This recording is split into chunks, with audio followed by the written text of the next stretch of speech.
the February 20th Mississippi Advisory Commission meeting.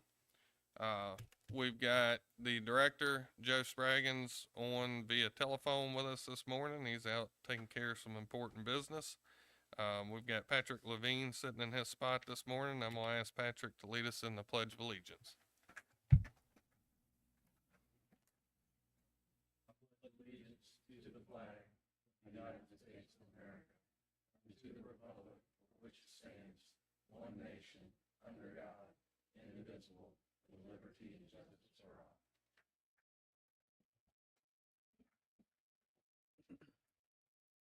Thank you. You mind leading us in prayer this morning?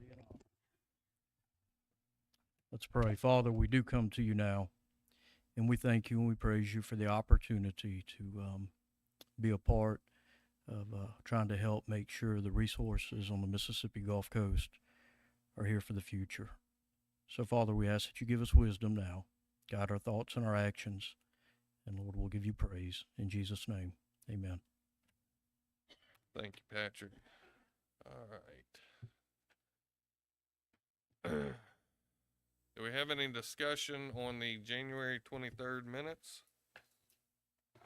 Do we have a motion to approve? I'll second. All in favor? All right. I made a second. Okay. Who made the first motion? Jonathan, thank you. All right. Any discussion on today's agenda or changes? Motion to approve? I'll make a motion to approve the agenda. All in favor? Aye. Aye. Well, I guess I'm gonna turn it over to you. Sounds like a All right. plan. Well, good morning, and as Commissioner Daniels said, Director Spraggins, he's on the phone. He is at the GOMA meeting this week, and so he's joining us on phone and making sure everything's good to go. I know he has lots of busy things going on for the agency for the state of Mississippi. This week he'll be at GOMA talking about things that pertain to the state, and next week he's going to be going to Washington, D.C. for Gulf State's delegation trip, and so he's not letting the grass grow under his feet for sure.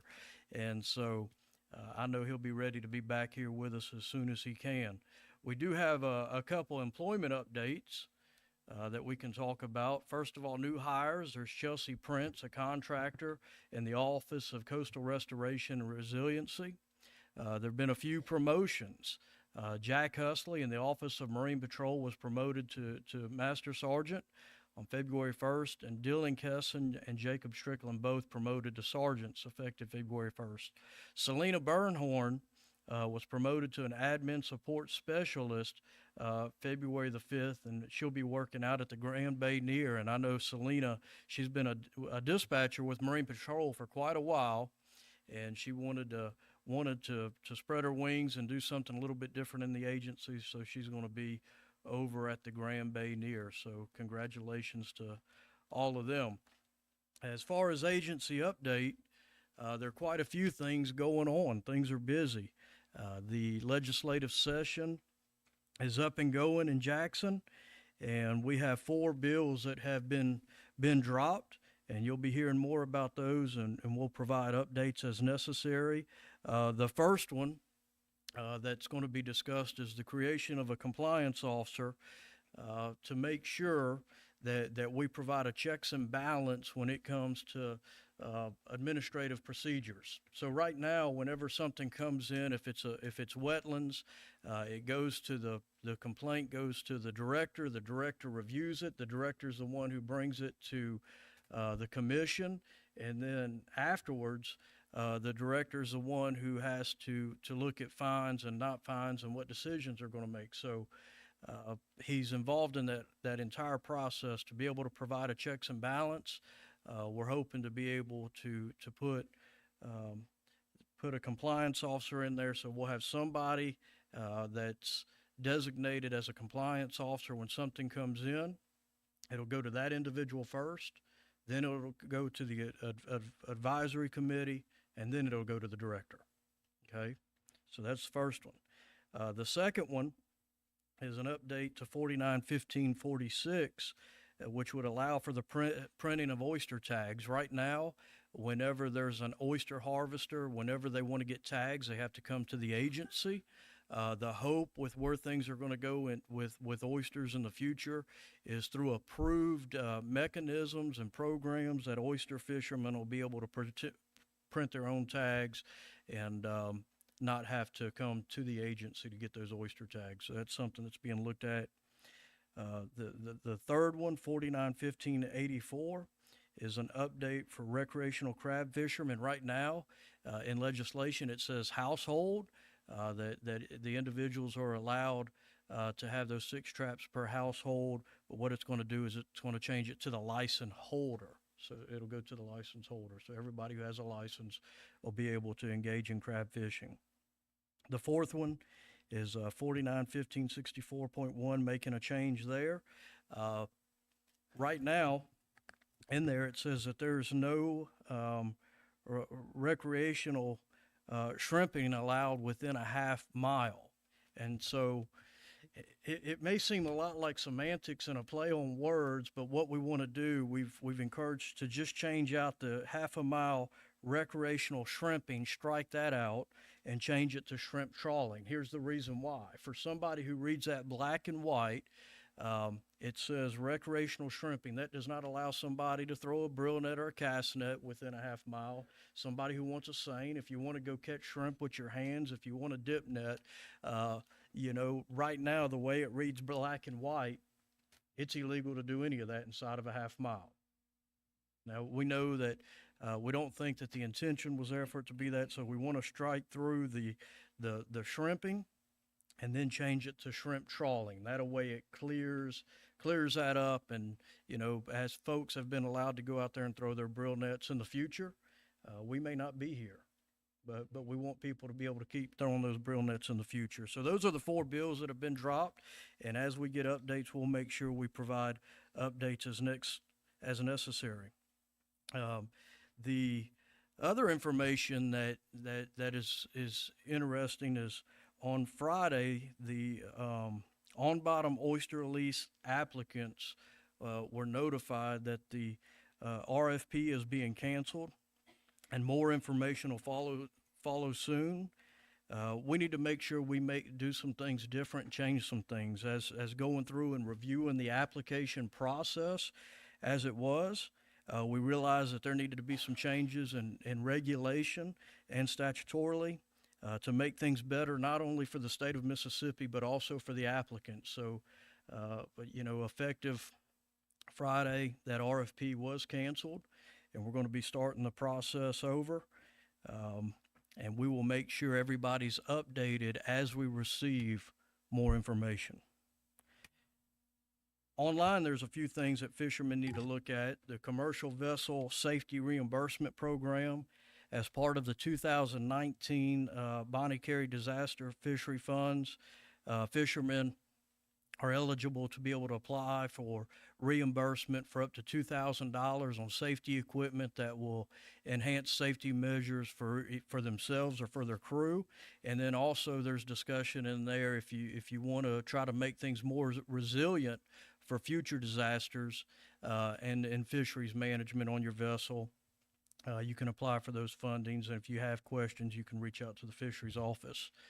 The crab trap cleanup, we've been talking about that for a couple months, and what it's looking like. And, I think it'd be great to hear an update. Jason, can you come up and give us an update on the crab trap cleanup?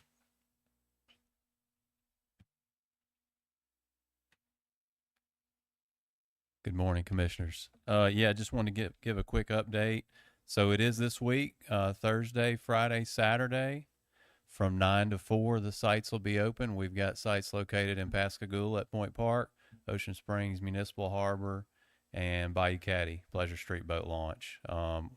We did send out solicitations for volunteers a few different ways. This year we did specifically direct that solicitation to all of our high schools per y'all's request, and we've got a list of all the folks that we sent it to, but basically every high school in the 3 coastal counties got it. So hopefully we get a good turnout. We've got some volunteer incentives this year.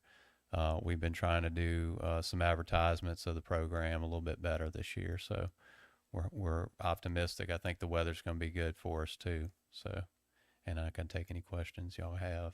I just got one so there's 3 sites, but moving towards the west, it goes from Ocean Springs all the way to Bayou Caddy. Is there a reason there's not one in between there? Those were just always historically, those were the sites we selected. So we tried to stay consistent. If there's a situation where folks have pots and they can't get them to us, they can always, reach out to us and we can help with that logistics wise. If there's a large number of them in Long Beach or Pass Christian or somewhere like that, we can send a staff with a trailer if needed. So Okay. certainly they can reach out to me if they need to. And we've had that come up in Jackson County this year. We've offered that for some folks over in Gravelines. I was just curious. Thank you, Jason. Thank y'all. All right, another thing that we've been talking about for some time is the offshore landing permit. And that did go into effect on February the 1st. You can find it on our website. And so anglers are now required to obtain a recreational offshore landing permit to possess any reef fish species, including species of snapper, amberjack, grouper, hine, triggerfish, and cobia in Mississippi waters. So what does this do? To clarify, and Rick, if you got to get up, get up. But I think that to simplify it is right now, fisheries management at the federal level, they look at it and they say, okay, y'all have sold X amount of saltwater fishing license. So you have that many people that are targeting all of your species, including offshore species. And we know that's not true because there are people who buy saltwater fishing license to fish off of the piers here on the coast, and they never make it offshore.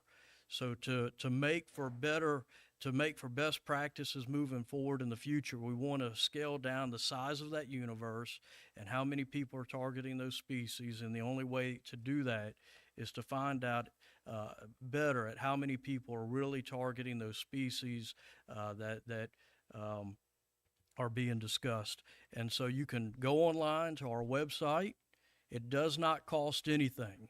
Okay, it doesn't cost anything, but it is going to be a better tool for us to be able to have discussions not only at the federal level, but at the local level to make decisions on each of those species that are being discussed. And so make sure you get that permit if you're going out there. It's online. It don't cost anything, and so it's going to be a way that we can help manage species moving forward in the future.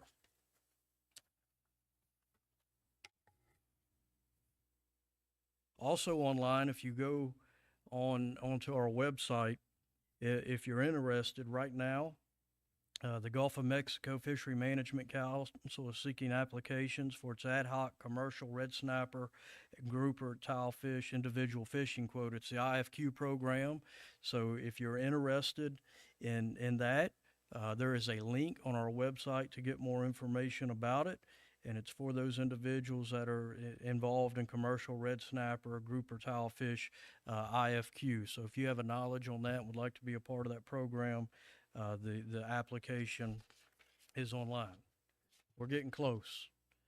The derelict vessel program.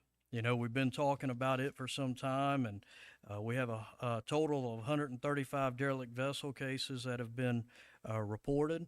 Of those 135, 87 have been removed. We have 48 that are pending removal, and then we have 6 that we have court orders for removal. And so hopefully very soon in the near future, we receive some money through NOAA for large debris removal that came from GOMA, and GOMA is helping us with that.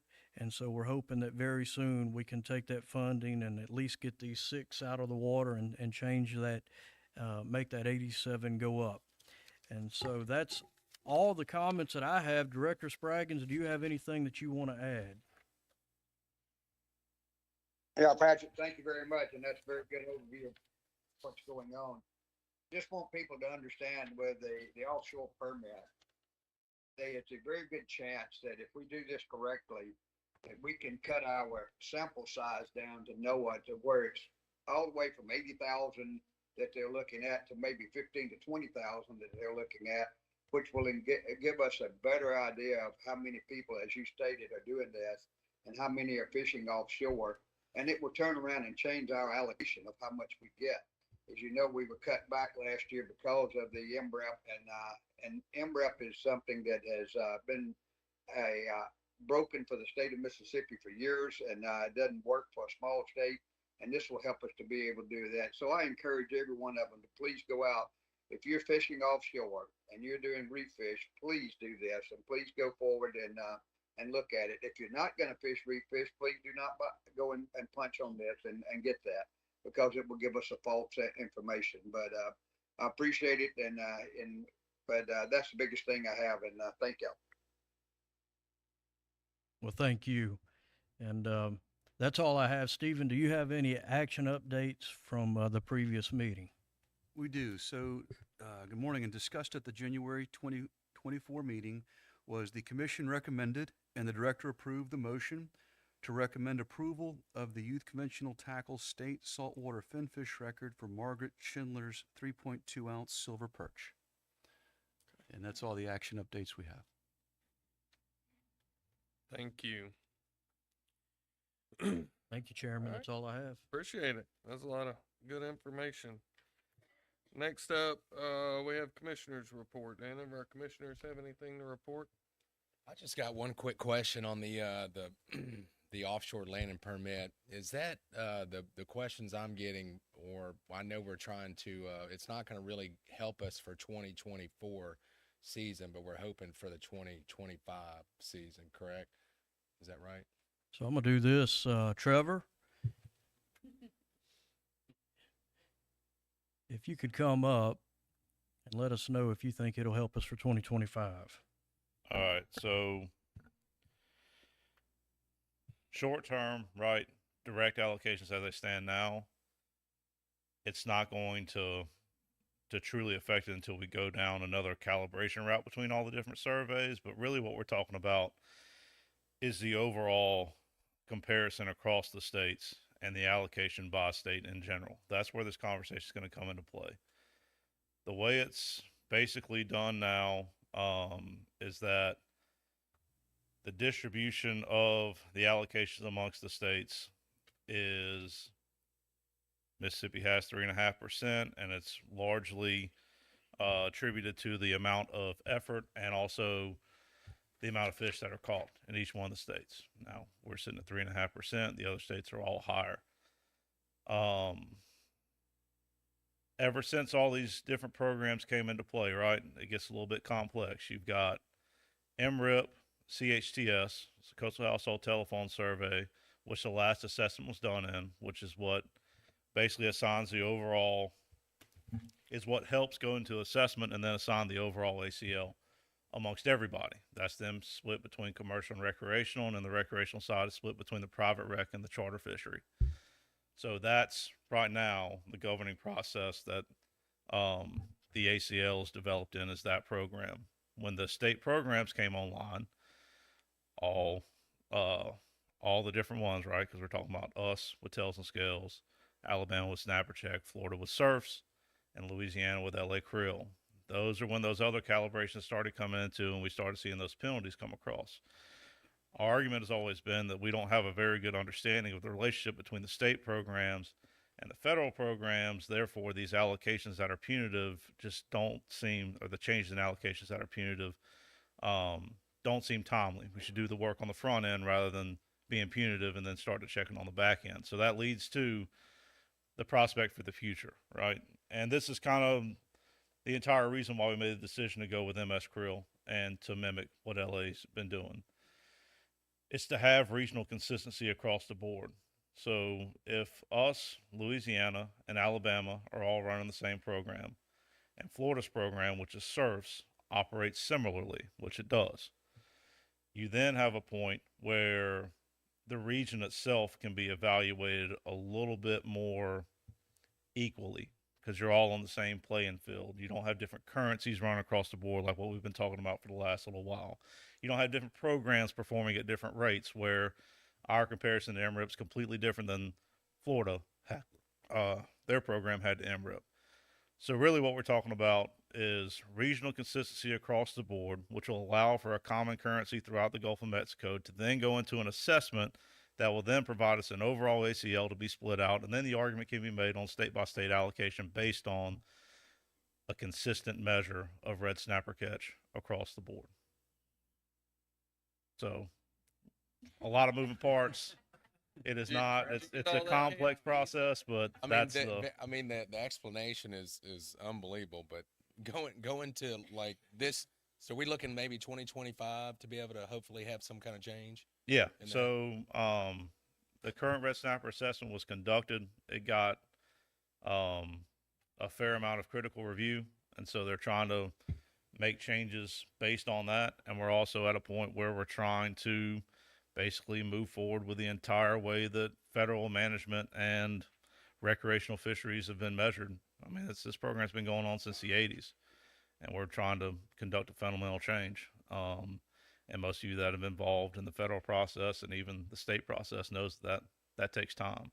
But the arguments are there to try to allow flexibility Sounds and like get the- us to the where go- we need to be. Goal would get all the states consistent, and then when you get them all consistent, now they're reporting, then it's Right, because then you have a better idea of the true measure, right? Because a pound in tails and scales isn't necessarily a pound in Alabama and necessarily a pound in surfs. So that's kind of the issue that was brought to light and the reason why we're going the direction we're going now, to try to do what's best for us, and then in that same breath, being able to have regional consistency. So that's the best of both worlds. Now, Trevor, they're well aware of our differences in the numbers between what Mississippi says and what the feds say. So obviously 2024 with this new permit, we're going to have like an I told you so number. I mean, not to be not to be overly confident, but I think we have an I told you so number with what we Right. got now. It is, can that percentage or some kind of portion of that percentage be allocated to previous years based on the 2024 findings, or does that even matter? It could. So, I mean, the route you have to go down is recalibration, right? And that in itself takes a while because it's got to go through the SSC, the council process, and everything else. So, 2025 is a good number to throw out there for any consideration. Whether that actually occurs or not, it's going to be up to, that discussion at the council level and how to move forward. And I think it's important to note that, our main priority is red snapper. That's our fishery. But I'd say this lack of change or this hesitancy to recognize that there's a better way to do things on the recreational side it's essentially led to a large amount of issues that involve not just red snapper at this point. Every species that has been reassessed under MRIP FES and undergone various allocation changes between the commercial and recreational sector is now going to have to be reevaluated, rediscussed. Everything's going to have to go back through amendments and everything else to change. So you're kind of at a point where we conducted federal management in a way for the last 6 years that really just dug us in another hole that you're going to have to dig out of. And our argument right now is to stop making those changes and to stop running those assessments the way we're doing it now, because the only thing we're doing is just causing more and more work to have to be done later on. Really, the fundamental basis is to stop making punitive changes and try to exist where we are now. And let's put all of our effort toward figuring out this relationship between the regional consistency of LA Krill and MS Krill versus MRIP and the other state programs and everything else, and figure out a path forward. I know it's a long drawn out answer that probably doesn't answer your question directly, but this is a process that, I mean, it's going to be years to fix everything that's been done for the last little while.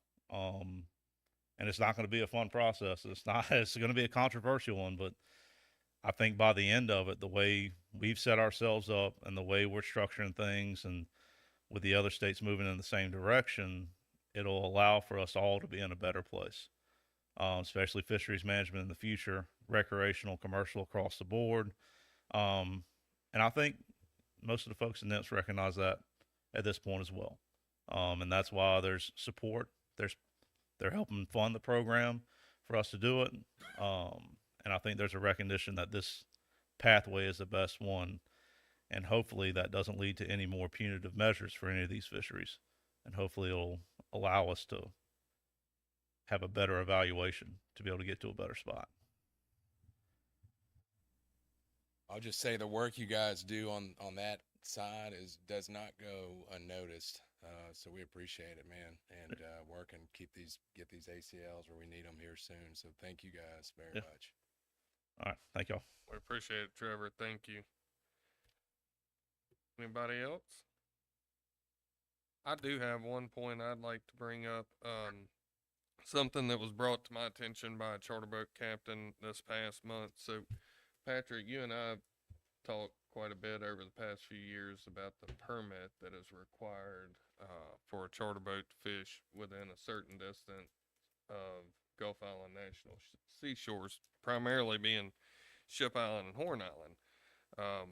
That was very difficult to get for a while. I think they've kind of worked some of the kinks out in that process, but the new curveball that we've gotten thrown at us is now they are asking that charter boats, which are currently recognized and defined federally as recreational boats carrying recreational fishermen, that they provide an annual report and pay 3% of their gross revenue from any of those trips to Gulf Island seashore.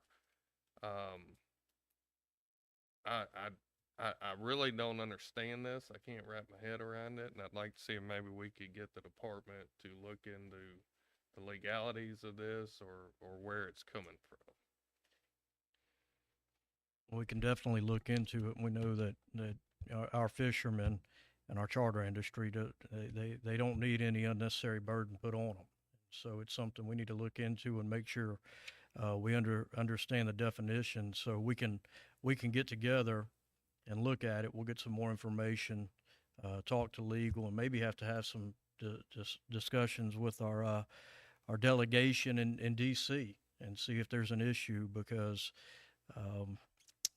where else is there a 3% surcharge being put on everything? And so we need to get all the facts first. And then look at it from there. Yeah, if we could start digging into that would be great. Okay, well, we'll start looking at it. Before we move on, if anybody is planning on making any public comments, the forms are in the back. If y'all got anything y'all want to discuss, please fill one of those out. They'll take it up in the back and get it up to us up here, and we'll get you in here towards the end. Next up is going to be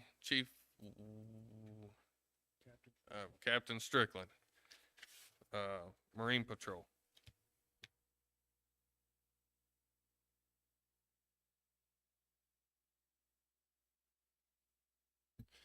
There we go, green light's on. It's always fun following behind Trevor.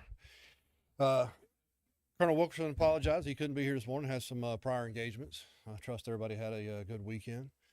Y'all should have received a copy of the report.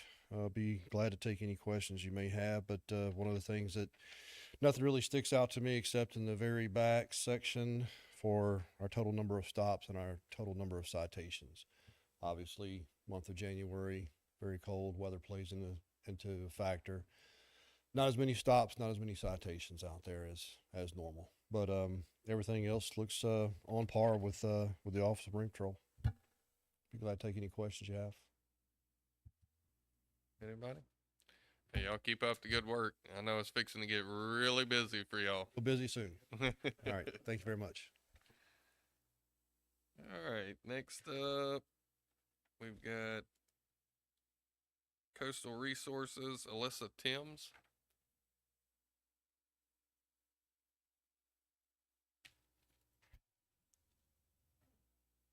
Good morning. I have to push the button. Okay. I'm just a little short. All right, good morning. As you said, my name is Alyssa Timms, and today I will be discussing the request for a permit by the Jackson County Port Authority. The project location is within wetlands adjacent to the Escatawpa River near Highway 63 in Moss Point, Jackson County. The proposed project is within a general use district. The agent is Lisa Morrison with Neil Schaefer. And the purpose and need of this project is to provide additional railroad capacity and connectivity between existing infrastructure, support the growing needs of the Port of Pascagoula and Bayou Casat Harbor, and remove operational conflicts between railroads, reduce congestion with the abandonment of rail crossings, and accommodate the proposed restoration of a passenger rail service. So the proposed project will fill 3.27 acres of tidal and tidally influenced marsh. A 1 acre site has already been created for mitigation in an area adjacent to the project, and the applicant has proposed an additional 2.27 acres to mitigate at a 1-to-1 ratio. So up on the screen, it's hard to see, it's kind of dark. That red star is where the project will be located in the southeast corner of Highway 63 and the Escatawpa River in Moss Point. So the yellow line up there, it shows the proposed path of the rail line through the marsh adjacent to Highway 63 bridge. So this project has been brought to commission 2 previous times, so I'm going to briefly go through its history. So the original proposal was to build a rail line on fill along the blue line. That's a little bit hard to see where it says original path. So this was going to require the fill of 4.89 acres of coastal and non-tidal wetlands. But then the applicant later acquired some land more southward in order to take advantage of some upland areas. And so in 2020, they submitted a modification to build an elevated rail along this yellow path, and that would only require 0.9 acres of wetland fill. However, due to increased costs of labor and materials, the elevated rail is no longer feasible, so Jackson County Port Authority is proposing to construct the rail line on fill using that same yellow path, but it's going to be on fill, as I said, and impacting 3.27 acres of tidal and tidally influenced marsh. So the 2 areas within the red boxes are the sections where the fill will be placed. And here is an image of what it looks like right now. You can see that the area is already impacted by the presence of power lines and the maintenance activities that are associated with those.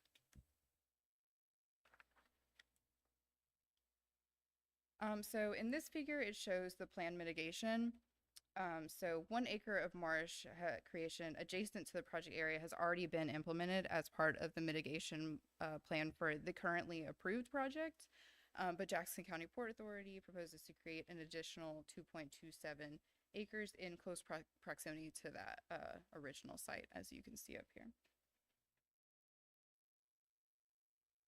So the proposed project is allowable within the general use district. And the applicant has requested 4 variances to the Mississippi Coastal Program as follows. Permanent filling of coastal wetlands is not authorized. Sensitive coastal wetlands must not be filled. Bridging is preferred, and projects must generally follow existing alignments in coastal wetlands. And the justification for these is that no feasible alternative sites or construction techniques are available. There is significant public benefit, and a public hearing has been held. So this project will aid with efficient transport of goods and will increase public safety with the closing of railroad crossings. So in this figure, those red dots that are really hard to see illustrate the 21 road crossings through Moss Point and Pascagoula that will be abandoned with the completion of this proposed project. So a public notice was published in Sun Herald on January 7th, 14th, and 21st. There were no public comments received. The notification appeared on the DMR website from January 8th through the 29th, and a public hearing was held on February 1st, and no public comments were received. We didn't receive comments from MDEQ or MDAH, and the Secretary of State's office stated that the project area is held under a rent-exempt Highlands lease. So the staff has evaluated the project and made findings in accordance with the Mississippi Coastal Program. The project will serve a higher public interest by allowing more efficient movement of goods by rail from Bayou Casat and the Port of Pascagoula, and increasing public safety through the abandonment of approximately 21 rail crossings in areas of Pascagoula and Moss Point. Therefore, we request a motion that the Commission recommends to the Executive Director to approve the requested variance and approve the permit as requested. Anyone So, have questions? Whenever you say abandoning 21 rail crossings, the piece of track that you see going out to the west there is they're not going to use that railway anymore? That is my understanding when they kind of bridge this gap between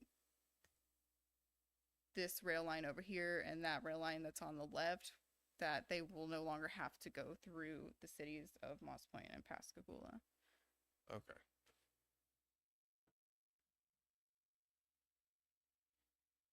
Have any questions? If they were originally going to be elevated, I guess like a bridge style, with pylons and like actually like elevated, so now it's going to be built up with fill. Yes, they discovered that actually them doing soil amendments and filling was going to be almost 50% cheaper than doing it elevated. Does installing the fill, is it permeable? So if you're in a tidal, like a wetland area now that has tidal influence and the water's flowing back and forth and they build up without the bridge concept, is that going to just block the water, or is the fill permeable where the water can run through?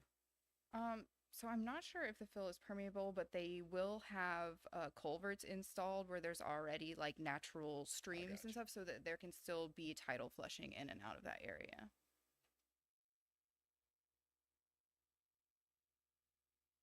All right. We don't have any other questions. Do we have a motion to approve the staff's recommendation? I'll make that motion. I'll second it. All in favor? Aye. Aye. All right, thank you. Thank you. And next up, we have Miss Katie Nelson.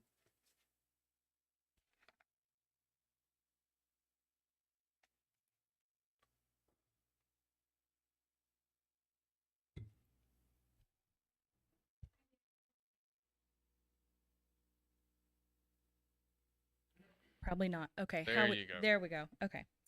So, good morning. I will be presenting a proposed beneficial use site within Railroad Corner, which is near the mouth of the West Pascagoula in Jackson County. It is in the general use district. The Mississippi Department of Marine Resources is actually the applicant. Covington Civil and Environmental. Just kidding. That's the last one. Are you gonna? Do I need to?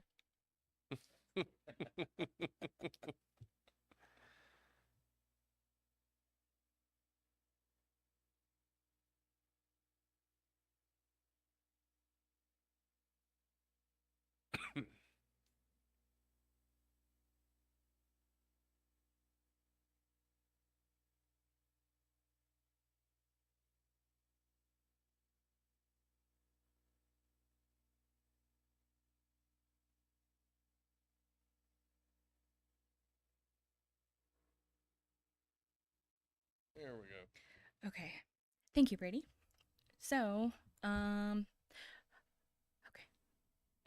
I guess let me go ahead and start over because I'm sure what y'all were reading was not correct. So, I will be presenting a proposed beneficial use site within Railroad Corner, which is near the mouth of the West Pascagoula in Jackson County. the Mississippi Department of Marine Resources is actually the applicant for this project. The project area is currently under the General Use District. Covington Civil and Environmental is the agent.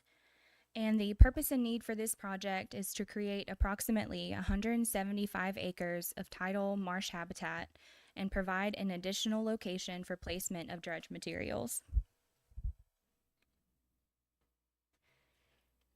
The overall project impact is to fill coastal wetlands for the construction of a beneficial use site.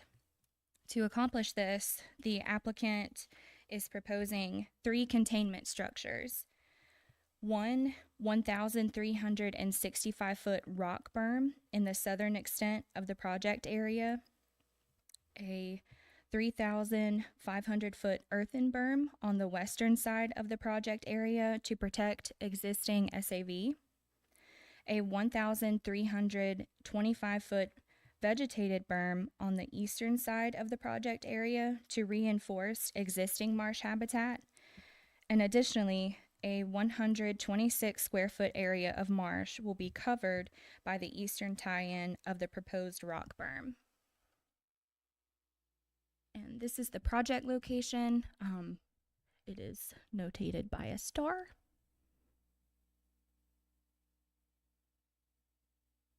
And here is the project diagram. So the proposed rock containment berm is highlighted in purple. It's a little bit hard to see, but it is at the southern extent of the project area, and like I said, in purple. The proposed earthen berm is highlighted in pink, and it is waterward of the existing SAV, which is shown in green. The proposed vegetated berm is highlighted in yellow and is at the eastern side of the project area, and this will reinforce existing marsh habitats in that area. The proposed marsh impact area is shown in blue, and it is at the eastern tie-in of the proposed rock berm. Also noted on the diagram is temporary impacts, which include access canals that will be dredged out to allow equipment to reach the proposed project areas for the containment berms.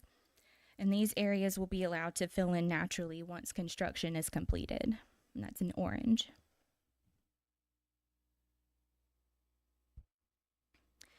The proposed project is allowable within the general use district, but the applicant is requesting a change to the use plan in the footprint of the proposed project to a special use S6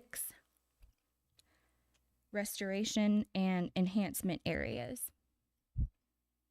The applicant is justifying this request under Title 22, Part 23, Chapter 7, Section 105.06.01, which states that no significant environmental impacts would occur. There are no feasible alternatives. The general public and governmental entities were notified of the project. No significant conflicts with surrounding uses or public access to coastal wetlands would occur, and the activity does not adversely affect the public interest in wetlands protection. The applicant is requesting a variance to the coastal program under Title 22, Part 23, Chapter 8, Section 114.01, which states the permanent filling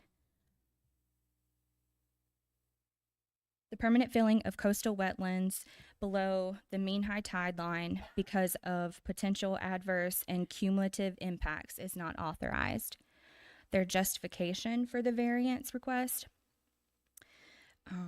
is the same under the same chapter of the coastal program, but in section 118.04, which states impacts to coastal wetlands would be no worse than if the guidelines were followed. In further explanation of that, the filling of shallow water bottoms is conducted to support ecological enhancement, which will provide a net positive environmental impact.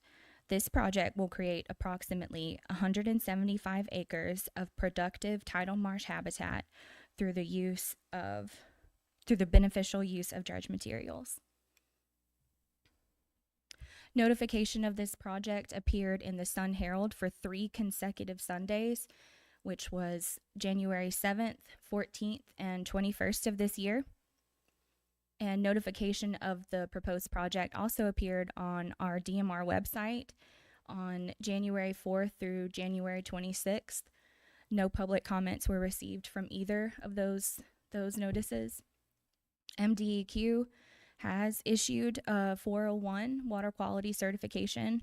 MDAH has no objections on the project, and the Mississippi Secretary of State, they basically say, we authorize this use of the public trust lands at this location for the purposes identified in the application.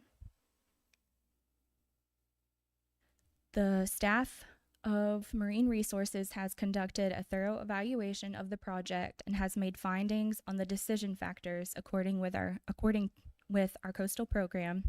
The project would serve a higher public interest by providing an additional beneficial use site for dredge materials for current and future local dredging projects, and by creating a highly productive marsh habitat that would protect shorelines from wave energy while also performing environmental functions such as improving water quality, promoting settlement of suspended particulates, and providing habitat to various species of birds, fish, crustaceans, and other invertebrates. Therefore, staff requests a motion that the commission recommend to the executive director to approve the requested variance, approve the requested use plan change, and approve the permit as requested. Do you guys have any questions? Do you need me to go back? That's a good bit of information. The way I'm looking is we basically have a mud bottom that's water tidal, but you guys are missing the SAVs and you're creating 175 acres of marsh to filter, our waters. I think that's it. Yes, there is some existing SAV, as I stated, which is in green, and they are anticipating to protect that with one of the berms. Any other questions? Do we have a motion to approve staff's recommendation? I'll make a motion to approve the staff recommendation. All in favor? Aye. All right. Okay, Thank you. Good job.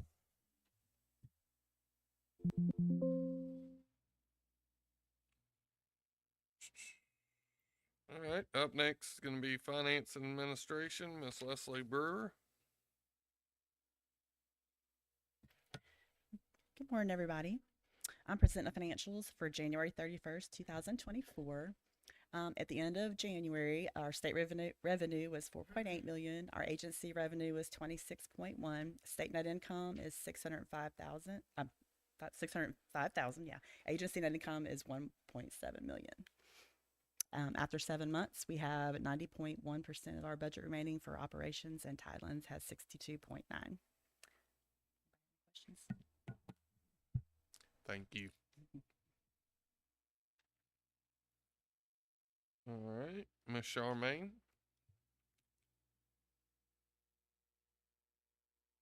Good morning. The Mississippi Department of Marine Resources had 7 media mentions since the January MACMR meeting. News items included last month's fish record, the recreational offshore landing permit, and the commercial vessel safety program. The Office of Marine Patrol took part in Career Day at Gaucher Elementary School on February 16th. Artificial Reef Bureau Director Travis Williams co-authored the paper Artificial Reef Footprint in the United States Ocean, and it has been published in the January 2024 Nature Sustainability Journal, where he and the agency were both recognized. The Seafood Technology Bureau's Christina Broussard, Raul Anzola, and Jillian Kraft took part in the Ag and Outdoor Expo Spring Show in Jackson this past weekend. Finfish Bureau scientist Kyle Wigington presented the poster Efficacy of Fyke Nets for Monitoring Southern Flounder along the Mississippi Gulf Coast. at the annual Mississippi chapter meeting of the American Fishery Society. The meeting was held in Tupelo February 14th through the 16th. CSO Rick Burris and finfish scientist Matt Burns also participated. That's it. All right. Thank you, Charmaine. All right. Next up, state records. Trevor?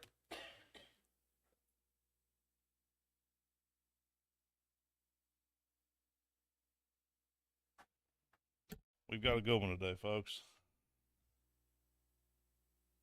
All right. Conventional tackle record, red grouper. The old record was 20 pounds, 1.2 ounces. The new record is 22 pounds, 12 ounces. The angler was Mr. Ron McMillan. Mr. McMillan beat his old record. He held the 20-pound record, caught the new one, brought it in, just wanted to upstage himself. There's a picture of the fish. There is Mr. McMillan with the fish. And all we need is a motion to adopt the new state record. It's a great looking fish.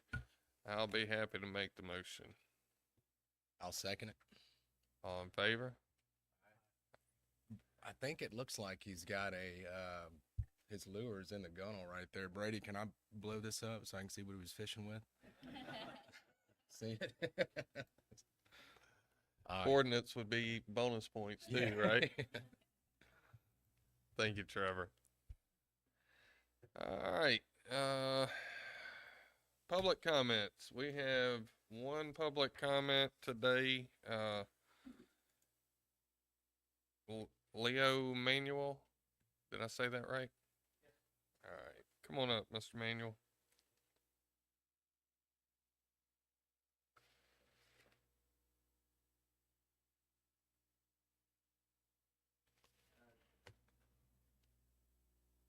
Okay. Is that okay? Can you hear me now? Yep, we got you now. That's difficult to follow, but I'll try.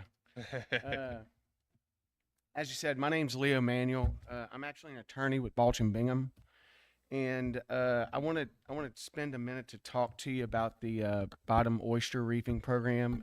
Chairman, you alluded to it earlier in your update, I think a minute, which I think accomplishes one of the reasons for me coming here today. I've got a client and potentially others that are concerned about the letters that were sent out on February 16th, Friday, pretty much abruptly terminating that leasing program. You know, I understand, and I would have, quite frankly, requested to be on the agenda to discuss this, but under your rules, I would have required 10 days notice, which I couldn't do. So I'm really just here to kind of get on the record, tell you what some of the concerns are from the applicant standpoint, and we can go from there. And so, as you alluded to, there was a letter that was sent to all applicants, as I appreciate, on February 16th that terminated the leasing program. I was notified of it over the weekend. Admittedly, I don't know all the facts. You're going to know much more about them than I am. I'm looking into them. But as far as I can understand, this program was created by legislation last year that was passed. The DMR noticed and published regulations back in May to formalize the program. RFPs were issued back in July. That requested proposals be submitted in August, which, as I appreciate, several were, including my clients.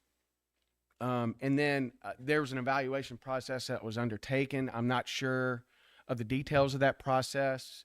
The regulations aren't terribly detailed about that as well. And of course, you're not required to elaborate on it too much publicly, but be that as it may, at least my client was awarded leases on December 4th of 2023 and was asked to come in January to sign his lease after the 30-day notice provision that's in the statute ran.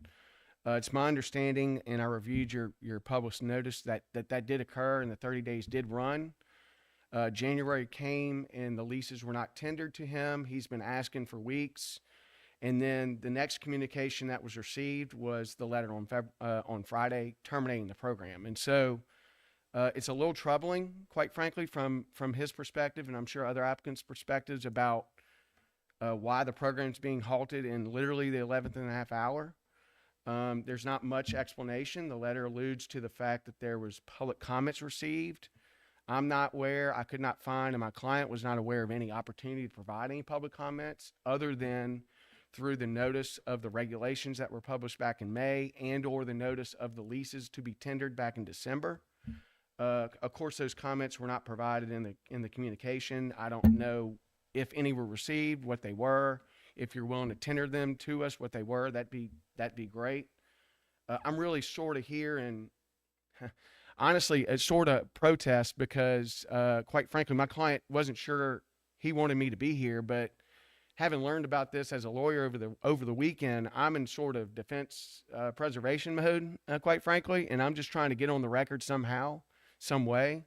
We don't know what to do or what we would or can do at this point. I want to just communicate to y'all. It seems to me personally, I'm speaking on behalf of me, not my client now, the communication with respect to this program over the last few weeks has been poor, to say the least. And, you know, if there's anything that can be done, I would much prefer to sit down with somebody and see what can be done, have a better understanding of what's going on. The letter alludes to the fact that you're seeking to seek changes in legislation. I heard your legislative update. It was consistent with my review last night.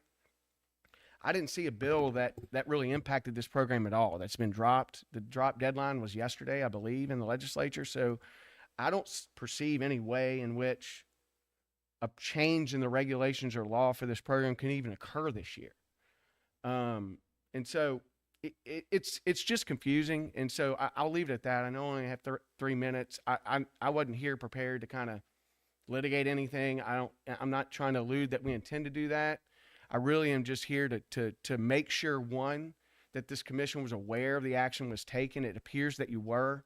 It's not clear to me whether you had a vote in that or not. I could not find in previous meeting agendas or minutes that were available online that was the case. And so I really just wanted to get out onto the record sort of the applicant's point of view with respect to this program and see if there's a dialogue that can occur after this meeting or, you know, sometime in the near future to figure out what's going on, what we can do. That's really it. Thank you.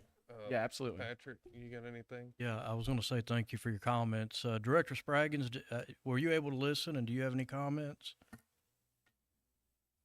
Yeah, I was. And first off, I appreciate your comments and thank you for being able to come here and talk to us today. I can tell you that I don't think that, first off, that no one was awarded any piece of property or anything.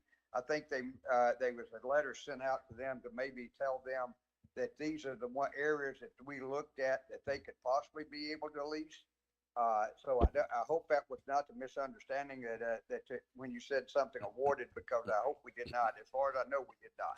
We did not award anything to anyone.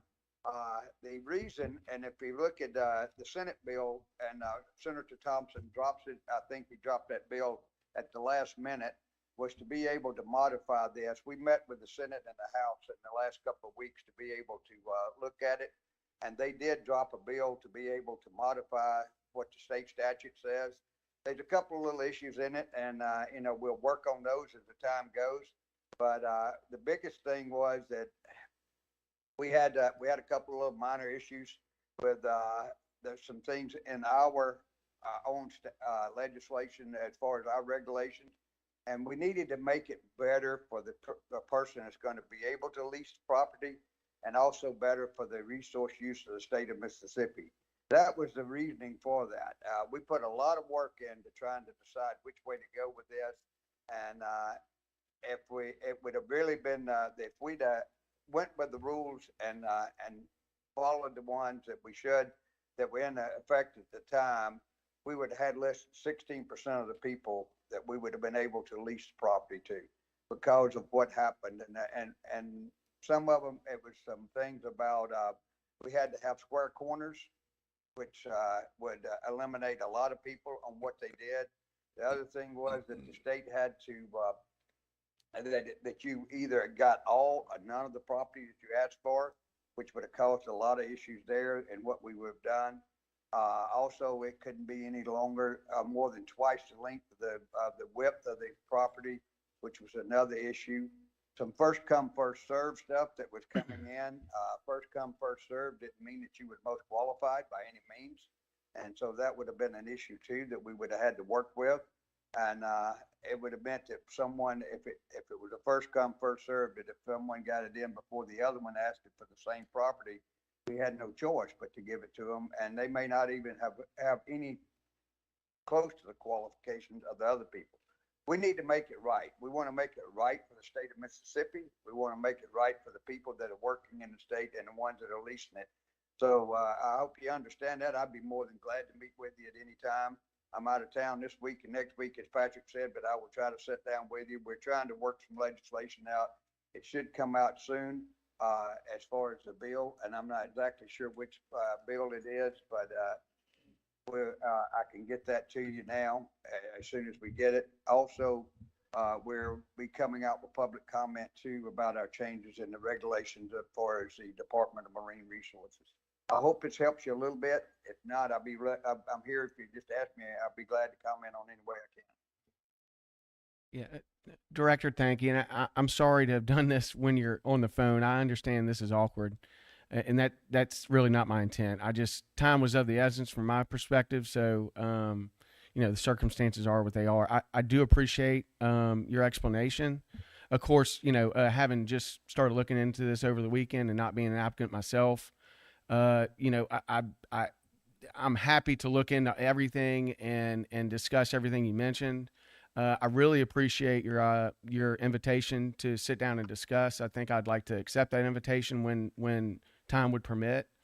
And I'll work with your staff or whomever you direct me to do so to coordinate that. But I just wanted to I just want to thank again the commission for giving me the time to speak here today and just express some of the concerns we had and see what we can do about making the program. I understand everybody has a desire to make the program work. My client for one believes he's a strong candidate and can do so, and so that's what we're trying to pursue. Well, we'll be glad to help you any way we can. And the only time I have this week is late Friday afternoon. If you're available, I'll be glad to meet with you. But other than that, it would have to be after the 1st of March. Understood. Yeah, actually, I think I am available, having not looked at my calendar, and I'll just leave my card with your chairman or somebody. Okay. Thank you, and thank you, Chairman. Thank you, Commission. Thank you for coming out. All right. No other public comments? Do we have a meeting? A motion to adjourn. I'll make the motion. I'll second. All in favor? Aye. Everyone have a great week.